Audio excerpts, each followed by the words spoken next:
Hey there, welcome to the History Makers Leadership Podcast. My name is Katie Bennett. I'm the Training Communications Director here at the International Leadership Institute. And today I'm so excited to be joined with one of our long-standing ILI favorites, Dr. Dan Slagle. He has actually been with us since 2007. I can't even say how many conferences he's been a part of, equipping leaders around the world, because I don't think Dan really knows the number. It's so much. It's a lot. But Dan is also serving on our team as the director for South Asia. And today he is going to talk to us a little bit more about a topic that's really, really important right now for our culture and the climate that we're in as a world. And that is how to disagree agreeably. I think we can all agree that we disagree. Indeed. It's definitely not something that we know. It's a topic out there. We see it every single day on social media. Yep. We see it in our homes. We see it in our churches. We see it in our workplace. The world seems to be really hot topic about this right now, disagreeing all the time. So tell me why, Dan, do you think that right now this topic needs to be talked about? Well, for the reason you just stated, we are becoming an increasingly divided culture. One author says we are a culture of outrage. People are just looking for an opportunity to be offended, to pick up an argument. This really started in earnest, at least in my lifetime, back in the 90s in the political realm. But since that time, it has picked up speed and has, grown exponentially. The advent of social media, I think, has only made things worse, where people feel perfectly free with their anonymity to throw out all kinds of outrageous statements and add nothing constructive to conversations, but simply to create division. Mm-hmm. I think it's funny that as things come up, even for myself, at the time we're shooting this podcast, something has been incredibly divisive in the last couple of days. And even as I watch social media and I see different people posting completely opposite sides of the spectrum, you could see where their argument comes from, both of them, on completely opposite sides. So you see the passion and the rage even behind some of these people that are talking about these topics that can be divisive, can be sensitive. So how, Dan, would you say we go about addressing the times, and how do we engage when topics can be divisive? Sure. Well, you're absolutely right. Conflict is inevitable. It's going to happen. It's a part of our lives. The objective is not to remove all conflict, but rather to engage in conversations, to have conflict with other persons, other groups, in such a way that we don't lose our witness, certainly, for Christ, but also that we just maintain a measure of civility and general politeness toward one another. That, as I have perused social media over the last several years, that as much as anything is what is missing so often. But in terms of how to approach conflict and disagreement in a constructive way, I would say an overarching principle must be an intentionality on the part of both parties that this is how we're going to handle this situation. We are not going to let it get out of hand. We are not going to sink to the level of being disagreeable with one another, being unkind to one another.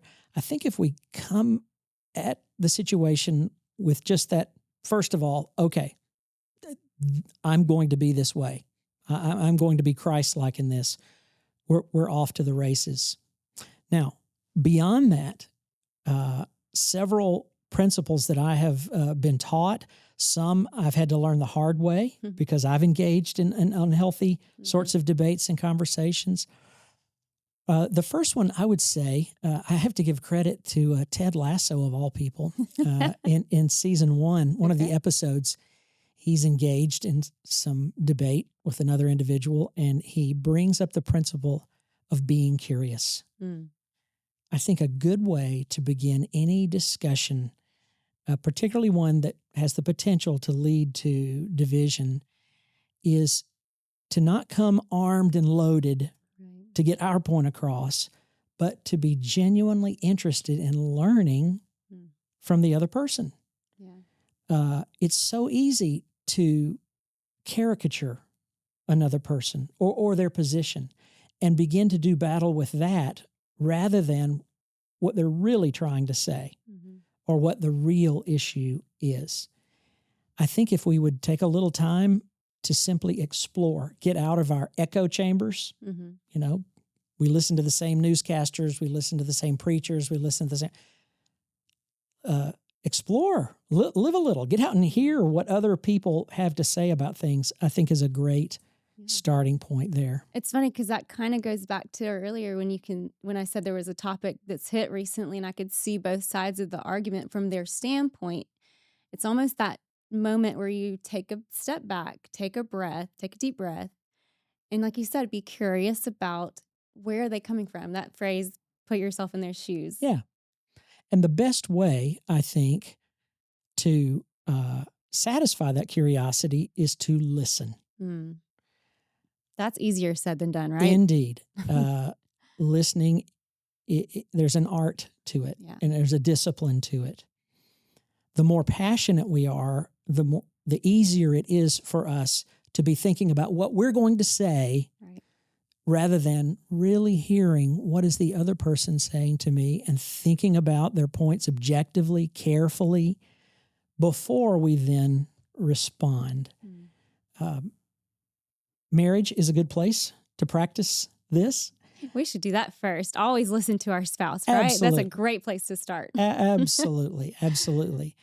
But disciplining ourselves to be good listeners who not only hear what the other person is saying, but moving towards a deeper understanding and engaging with them where they are coming from, so to speak.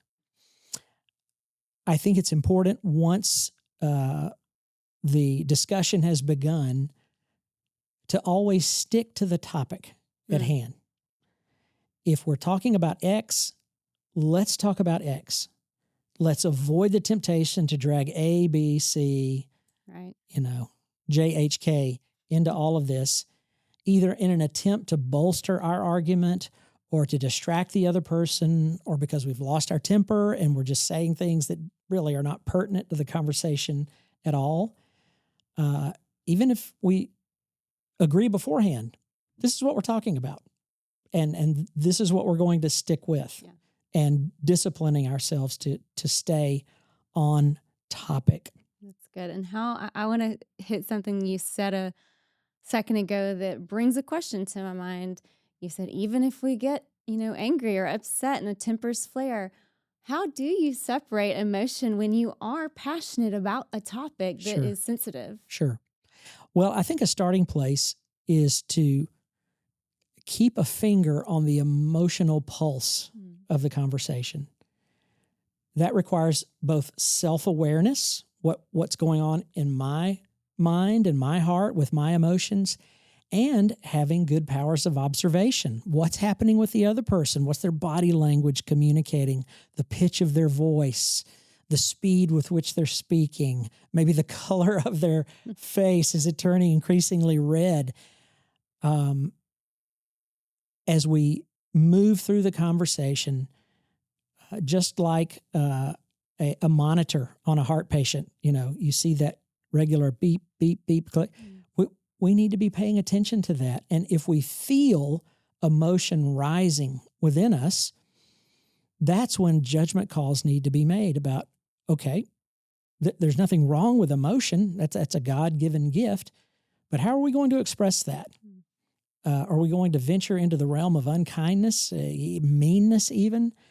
Or will we allow our passion about this particular topic enable us to speak in a more informative, insightful sort of way? I really love that. And I think sometimes what I see as leaders we can do to really be the example as a leader is if it is getting out of hand emotionally, and if it is our emotions are overtaking us, I think there's nothing wrong in that moment to say, you know what, I need to take some time. I Absolutely. need to let's reconvene. 100%. Yes. That is not a sign of weakness. That is a sign of strength, that you are self-aware enough to know I've kind of reached my limit here. I need a time out. Yeah. And let's re-engage when I am at the same time being able to gently suggest to the other person, I think this conversation is moving in the wrong direction without pointing a finger, Right. Yeah. And sort of going into our corners for whatever length of time before we come back to it. Yeah. I think that can help, especially those that know they have maybe a temper issue. Oh, for sure. You said it at the beginning, an intentionally going into the conversation, knowing the direction that the topic is this, we're not going to stray away, and knowing intentionally if it gets out of hand emotionally, you have a backup plan. That's you have right. an escape plan, if you will, for reconvening. Yeah. And the goal should always be understanding, not winning, right, not defeating our enemy, not getting our point across, but genuinely understanding the other side, because there might be something there to teach us, to learn from, if we're willing to understand. In my role as a pastor, I have done a lot of pastoral counseling. And almost by accident, I learned 3 very important words that helped me as a counselor and also helped the counselees get to the root issues involved. Those words are, help me understand. They're very non-threatening. It's not, what do you mean by that? Or, I think you're wrong. No, I'm petitioning you. I'm the one who's curious here. I'm the one who needs help. Would you help me understand what it is you're trying to say? And I cannot tell you the number of times I have even seen a physical shift in people's attitude, where they've been on the defensive or the offensive, whatever the case may be, to a more relaxed posture, like, oh, okay, I'm not making my point here. He really does genuinely want to know. That gives people a sense of confidence to state their case, because you've said, I really want to know it. And it also communicates to them that you're not in it to win it at all costs. You really do want this to be constructive in the end.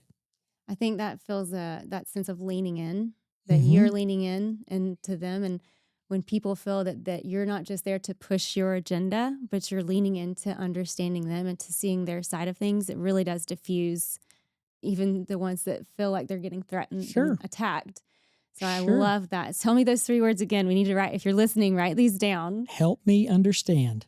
Help me understand. That can be so powerful, I think, as leaders, but also in our home. I mean, if with your kids, with your spouse, this is a great 3 words. If you're listening right now, if you're watching, write these down. This is gold right now, people. This is good. Help me understand. That is really, really powerful. I can't tell you the number of times that Becky and I have found ourselves in an argument, a conflict of some sort, and one or both of us realize that, okay, this is getting out of hand.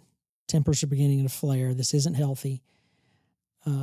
If we fall back on that, okay, I'm obviously not hearing your side of it. Help me understand. It takes things to another level, a healthier place, and accelerates the movement toward resolution. Yeah. I think you kind of hit on this with that, help me understand, but is there anything else that you would say advice-wise, if you have gotten to the point where the conversation has become too emotional and you've said things you shouldn't say, and I feel like you've backed yourself in a corner. Right. Well, for the Christian, of course, humility is the way out. Let's don't be so prideful and so stuck in our position that we're above saying, you know what, I'm sorry. I did not handle that appropriately. I didn't listen as carefully as I should have. I let my emotions get the better. Whatever the case may be the bigger person, as my mom used to say to me. Um, I think it's imperative that as believers, we model this for our society, because that is not the way social media goes. No. It's getting meaner and bigger and badder. And even if there is a moment of self-understanding that I'm wrong, we're not backing down. We're Right. just going to keep piling on and piling on. And that doesn't lead to anything but broken relationships, and a false sense of pride on our part. Yeah. And I think we have to be careful not to fall to temptation, because even the church and our Christian brothers and sisters are posting and saying things, and we might be tempted to join in or to state our own beliefs. Leads me to the next question for you. Are there conversations that we should steer clear of, that we should avoid as leaders and Christians Sure. in this disagree agreeably topic? Absolutely. As a baseline, as believers, of course, we're not going to engage in gossipy conversations. We're not going to be talking about things that are inappropriate. But also, there may be certain people that we simply do not need to argue with. Yeah. Our experience with them, our observation of them, either they hook us or we hook them. It's better just to keep things on a different level altogether. Now, I realize that's not always possible. Some situations demand engagement, but whenever possible, if you know ahead of time, okay, we're so good at getting each other's goat. Let's just don't go there. Don't go there. Is that a conversation you would suggest having with the person, or to just leave and try to disengage altogether? I think I would simply take the steps myself, because trying to talk to them about that very well might lead to offense, as if to say, you're my problem. That can be something that we can keep to ourselves, but practice nevertheless. And another thing is, know the topics that trigger us. What are the things that can bring us to a place of unhealthy conversation? I'll give you an example from my own life. Political conversations are not good for me. I'm not by nature a combative sort of person. I don't like to engage in lengthy debates or that sort of thing. But if I find myself in one, I'm not always behaving as I should. And so I made the decision back in January 2024. This is an election year. I got off all social media, all of it. And I am the better person for it, because I'm not tempted to engage in pointless arguments, and I'm not drawing conclusions about other people. Even if it's so easy on social media to watch other people fight and then decide, oh, he's the jerk, or, she's the I don't need to be doing that either. I don't need to be judging other people. And so if I'm just staying away from all of that, I heard a preacher say one time, sometimes the best way to avoid temptation is not with your head, not with your heart, but with your feet. Just get away from it. Yeah. And I think that requires some self-understanding, just knowing ahead of time, this is one thing that I don't do well with. I think one of the most eye-opening experiences for me was when a coworker a couple of years ago actually told me that I lit up when a certain topic came up. And that was an indicator to me that could be sometimes an opportunity for me to get oversensitive about that subject. Yeah. When someone is thinking differently than I am, or makes a statement I don't agree with. Sure. So I think if you're listening today and you're not quite sure what those topics are, think about the things that light you up. When someone brings up a topic and you get energized by that, or even upset about things, that's the topic that maybe you should set some guardrails on Absolutely. and know that maybe you should walk away when those topics come up. Absolutely. You know, a- as Christ followers, our posture, our approach should always be, as Scripture says, to have the mind of Christ. Mm. It's cliche, what would Jesus do? But we need to seriously think about that. Yeah. In this given situation, how would Jesus respond based on what we know about him through Scripture, through our own prayer life and understanding? How am I best going to reflect him to the world?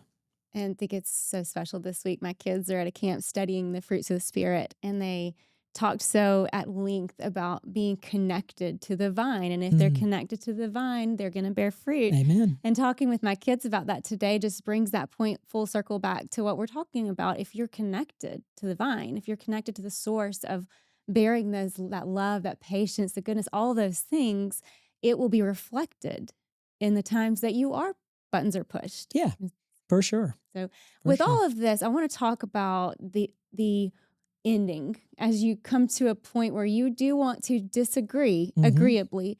How do we end that conversation or that topic with someone? How do you walk away? Well, some of that is contextual.